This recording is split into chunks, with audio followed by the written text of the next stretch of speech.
Hello everyone, Fano and I are joining you from the old Palais Theatre here in Geelong.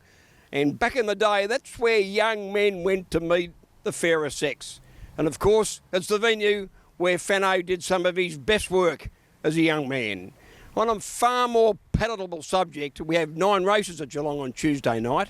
First race and the selection is for number 1 Hattie from the pole to beat number 5 Orlando's Gift. So 1 to beat 5 in the opening event on Tuesday night. Race number 2, and I'll let them with 5 thumbs up, was a narrow winner first up in Australia for Andy Gath. Could be further improved by the outing, and number 5 thumbs up, particularly if you can find the front, should take plenty of running down. To beat number 1 Silver Domino, who's been most consistent of late. Race number 3, and the selection is for number 2 Pine Vale Victoria the Trot to win from number 5 Victory Hill. Race 4, selection is for number 1 Best Back Bruce. He's a selection to beat number 4 River Patrol. First leg of the quaddie comes up in race number 5, the Jim's Mowing Pace. And the selection number 4 Fashion Shark demolished its rivals at its debut start and should go very close to win again from the good barrier number 4 Fashion Shark. To win from the lightly raced 7-year-old number 12 I'm a Wingate.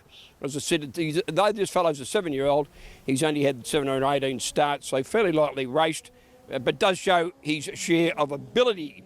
And the track specialist number 3 Chief Safari, he absolutely thrives on the Beckley Park circuit, and he'll race handy again and be somewhere thereabouts, you would think.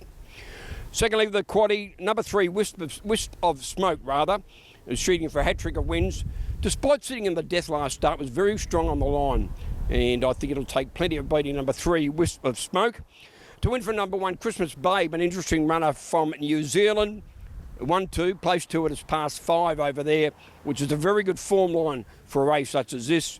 And from number 1, from the pole Christmas Babe, it should be very hard to beat.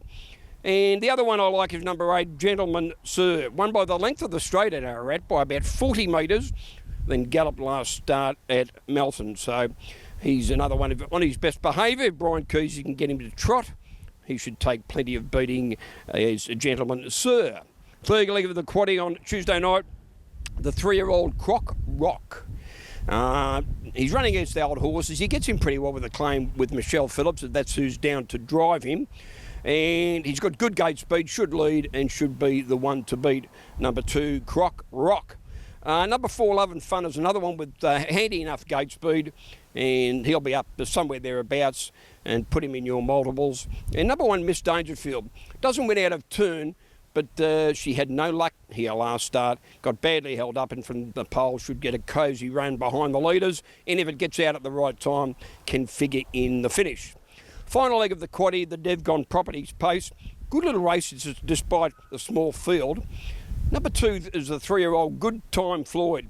He was obviously outclassed in the Breeders' Crown series recently, and he returned to form with a win at Charlton. And I think he'll be somewhere thereabouts at number 2, a Good Time Floyd. At Charlton, he beat Deadly Assassin, who sat outside him at Charlton.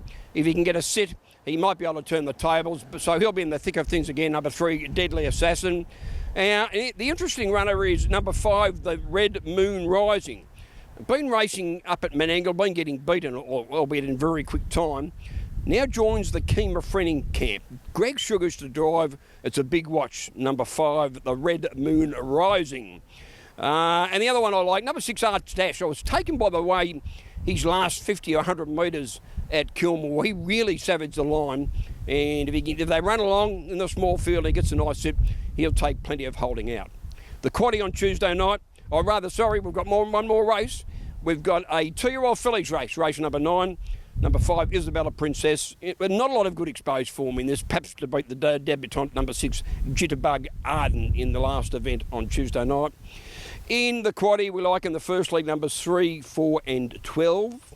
Second leg 1, 3 and 8. In the third leg, we'll come home with 1, 2, 4 and 5.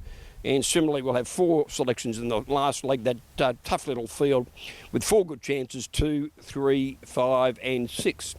That's our thoughts on the 9 race program at Geelong on Tuesday night. Good punting.